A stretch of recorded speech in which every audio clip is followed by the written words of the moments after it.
Ya, cara menginstal atau memasang aplikasi Syntax di perangkat kita, dalam hal ini sebagai contoh adalah Android. Pertama, kita atur dulu agar browser atau aplikasi yang saya gunakan untuk membuka Syntax, membuka website Syntax adalah, dalam hal ini saya menggunakan Chrome, maka saya atur agar Chrome bisa mengizinkan memasang atau menginstal aplikasi dari pihak ketiga ya, atau aplikasi yang belum terpasang di Google Play Store. Ya, pertama saya masuk di pengaturan dulu.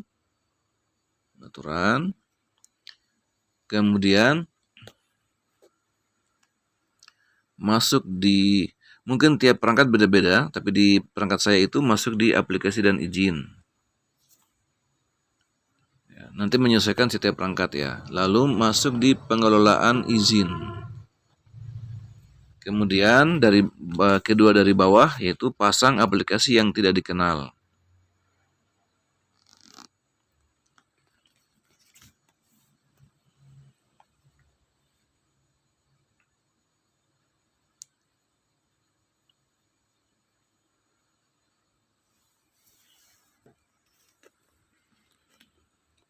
Ya, selanjutnya kalau sudah terbuka, karena tadi saya menggunakan Chrome, maka yang saya pilih adalah Chrome. Ini saya pilih Chrome. Ini statusnya sudah diizinkan ya. Ini saya pilih Chrome, saya pastikan bahwa izinkan pemasangan aplikasi yang tidak diketahui itu sudah dalam kondisi disetujui atau sudah centang ya. Kali ini belum ya, jadi saya harus pastikan seperti ini. Kalau sudah selesai, kita kembali ke Chrome tadi ya, yang saya tadi buka Chrome-nya.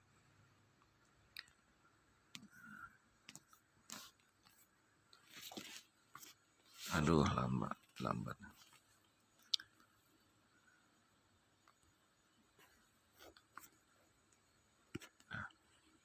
Ya, saya buka kembali ke Chrome atau kembali ke website Syntax tadi ya, di boronglego.com, syntax.boronglego.com. Selanjutnya saya unduh aplikasi Android.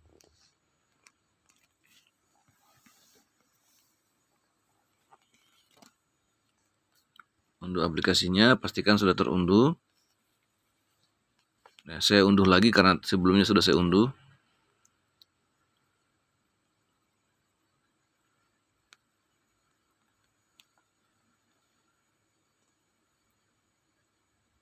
Agak lambat ya. Nah, sudah terunduh.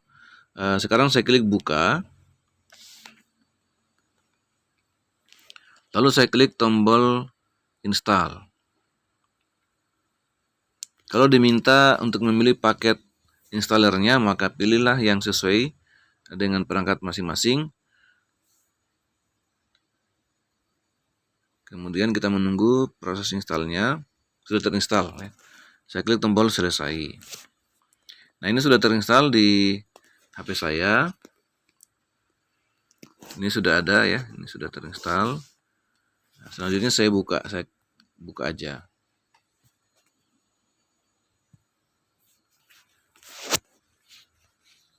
Selanjutnya login dengan menggunakan akun masing-masing. Kalau mahasiswa menggunakan NIM, kalau dosen menggunakan NIDN atau NIP ya. Mungkin bagusnya NIDN karena lebih pendek. Kalau NIP terlalu panjang, tanpa ada spasi. Ya, kalau ingin menyimpan password supaya berikutnya tidak perlu kita login lagi ya. Pastikan ini sudah tercentang. Ya, ini tercentang. Kalau kita menggunakan perangkat sendiri, ini lebih menguntungkan kalau kita aktifkan ini ya, supaya berikutnya tidak perlu lagi kita hafal passwordnya. Lalu klik tombol login. Nah, ini sudah berhasil kita login ke akun kita ya di Syntax. Selanjutnya saya akan tunjukkan cara memberi penilaian hasil sidang. Misalkan saya beri contoh, ini hanya contoh demo. Ada menu penilaian hasil sidang ya, yang ini ya. Ini ada demo, saya klik aja di sini. Selanjutnya kita berikan penilaian masing-masing di sini. penilaiannya. Ya, misalkan ini 3 ya. Lalu ini misalkan 2 gitu ya. Ini di sekitar misalnya 2,5 misalnya 2,5. Kemudian ini misalnya 3 ya, bukan 30. Kalau 30 ini masih error nih kalau saya simpan ya. Kalau saya simpan ini di sini simpan nilai. Nah, ini dia bertahu ya. Harusnya Anda mengisi 30 harusnya di antara 0 dan 4. Nah, ini ya harusnya misalkan ini 3,6 misalnya. Lalu masuk di yang berikutnya ya, yang ini ya, nomor 2. Kita isi lagi ya. Di sini isi lagi. Demikian juga yang nomor 3, nomor 4. Metode penelitiannya berapa gitu, performance-nya kita nilai. Selanjutnya kita klik tombol simpan. Nah, kita bisa melihat nilai yang masuk di sini. Karena saya bukan ketua dan sekretaris, saya hanya bisa melihat skor saya sendiri yaitu 74,59. Ya, lalu tanda tangannya bisa kita siapkan di sini. Ya, misalkan kalau saya mau bersihkan dulu ya. Saya atur ketebalannya ya. Bisa diatur ketebalannya. Lebih tebal. Ya. Ini lebih tebal. Ya, mungkin setiap perangkat beda-beda ya. Ini kadang di perangkat yang satu itu yang berlaku adalah min width-nya ya, tapi di perangkat saya min width yang perangkat yang lain itu max width yang berlaku. Ya, ini saya bisa juga upload dari file ya, dari file bisa tinggal pilih filenya. Ya, atau misalkan saya tanda tangan aja di sini. Ya. Lalu saya klik tombol simpan. Nah, ini sudah tersimpan di server dengan nama ttd1png. Ya, angka satunya itu adalah nomor akun saya di Sintak. Selanjutnya saya klik tombol close. Ya. Ini untuk demo ini saya masih mengizinkan anggota ya menggenerate berita acara. Selanjutnya nanti hanya ketua dan sekretaris ya. Ya, saya lihat berita acaranya.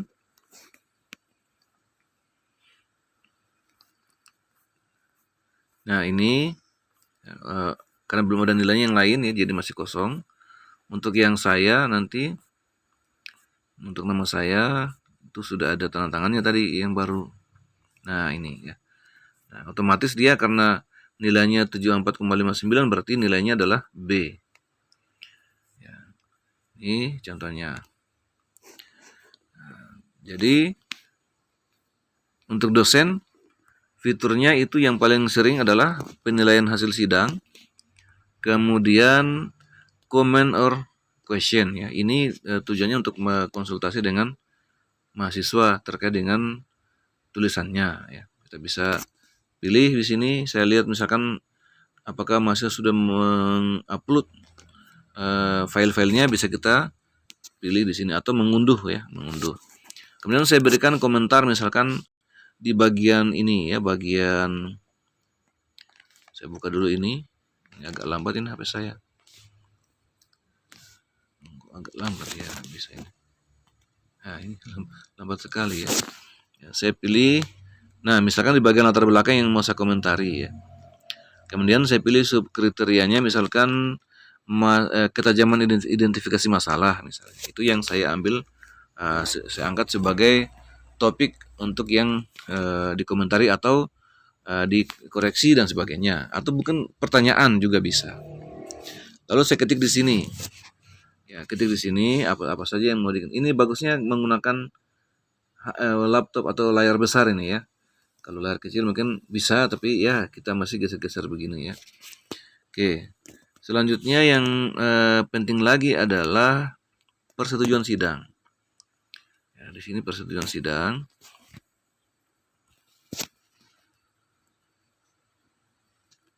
Terutama untuk pembimbing. Ya, pembimbing ini hanya demo.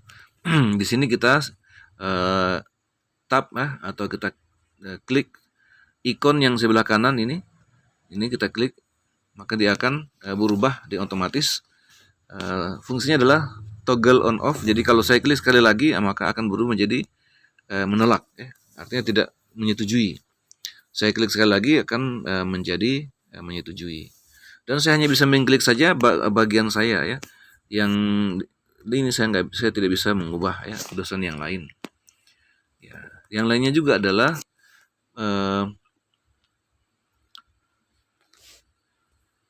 yaitu ya untuk dosen, ya. Kalau untuk prodi itu ada khusus, ya. Jadi ada di menu all menu. Untuk prodi itu cukup banyak, ya. Untuk dosen itu hanya yang paling utama adalah persetujuan sidang untuk pembimbing, kemudian penilaian hasil sidang, dan comment or question seminar. Tanda tangannya ini bisa kita satu kali aja, ya, kalau kita tidak ubah.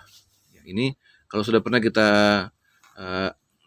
masukkan, maka masih akan tersimpan, ya. Buktinya kita bisa melihat kembali apa yang sebelumnya kita oret-oret, ya, untuk tantangan.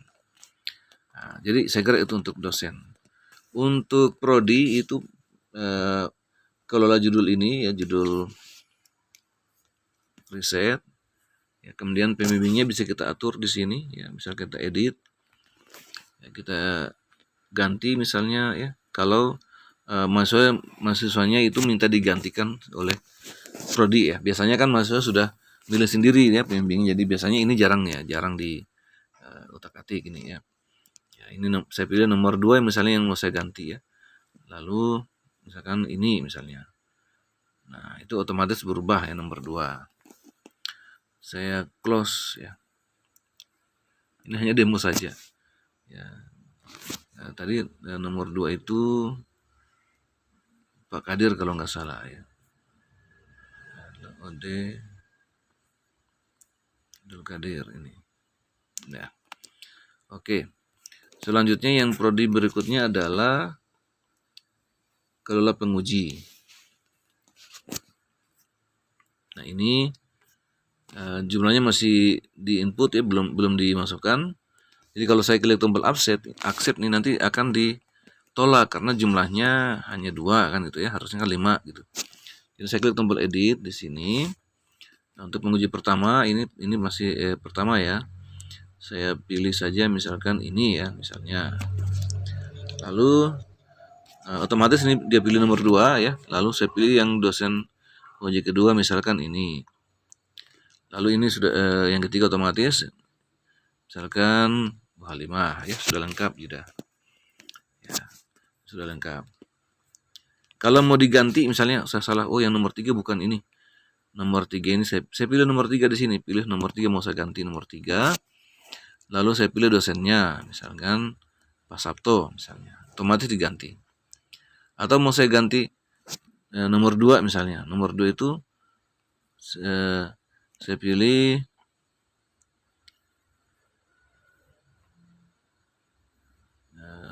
siapa? Misalnya Pak Imran misalnya, itu berganti.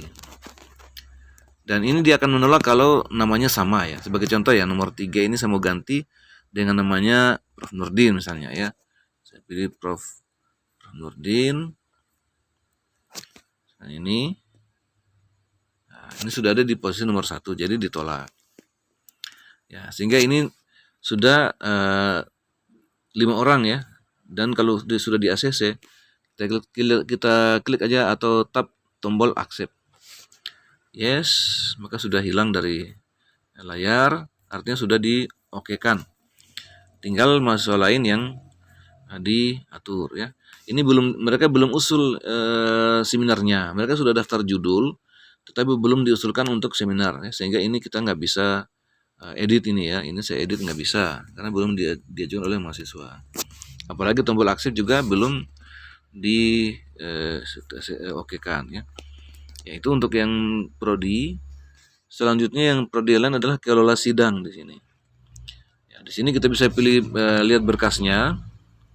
Berkasnya kita periksa berkasnya. Caranya kita klik saja ini pada kolom lihat, PDF-nya kita klik aja. Nanti kita melihat apakah sudah sesuai, ya, isi file. Ternyata ini tidak sesuai, ya. Maka saya klik di sini bagian verifikasi, saya klik aja menunya, saya pilih reject, ya, reject. Ya, ini juga kalau sudah sesuai pilih oke. Ya, atau misalnya karena nggak sesuai saya pilih reject juga. Lalu ini saya mau komentari ya di sini ya. Nah, saya klik ini bagian chat ini ya.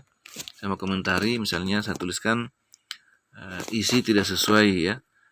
File scan PDF tidak sesuai ya. Lalu klik tombol simpan. Ini sudah tersimpan, saya close ya. Selanjutnya lainnya seperti itu. Nah, lalu mungkin saya menentukan tanggal ujiannya di sini ya. Tanggal ujiannya, ruangannya dan sebagainya. Lalu perbarui ya. Ya itu mungkin yang untuk prodi.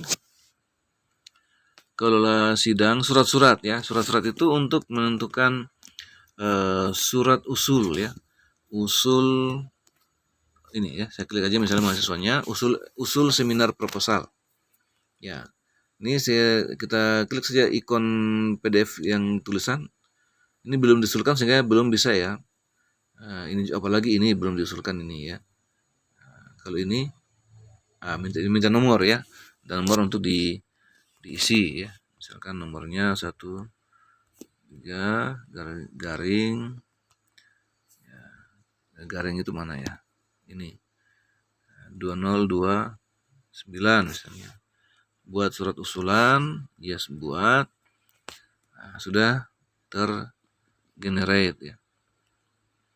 Nah, ini ya sudah tergenerate ya surat usul apa ini? Usul pembimbing ya. Hanya saja kan ini biasanya diterbitkan pada saat sidang skripsi kan. Sementara ini malah belum diusulkan, tapi nggak apa-apa ini karena tidak ada waktu. Nah, kita bisa cari. Untuk menu ini saya masih sedang perbaiki ya. Jadi bersabar Bapak Ibu, mungkin belum sesuai harapan ya kolom-kolomnya ini. Ini masih kosong kolomnya. Ini nanti harusnya ada tanggal di sini ya. Tanggal sebenarnya kapan, ujiannya kapan. Kalau sudah pernah, kalau belum pernah masih kosong, menyesuaikan. Ya, sehingga prodi bisa melihat ini mahasiswa ini kok belum seminar, padahal sudah daftar judul ya, sudah lama sekali daftarnya, tapi kok belum seminar, atau sudah seminar proposal tapi kok lama sekali ujian akhirnya, bisa kelihatan di sini ya. Nah ini sebagai contoh, ini sudah bisa. Nah ini ya, sudah kelihatan surat usul penilaian seminar proposal penelitian, ini otomatis ya. Demikian juga untuk tesisnya. Oh ini belum diusulkan ya, jadi belum bisa.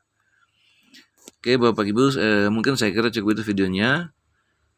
Oh ya satu lagi ya, untuk fakultas di sini menunya ya, menunya di sini. Ini kita generate aja di sini, maka SK-nya sudah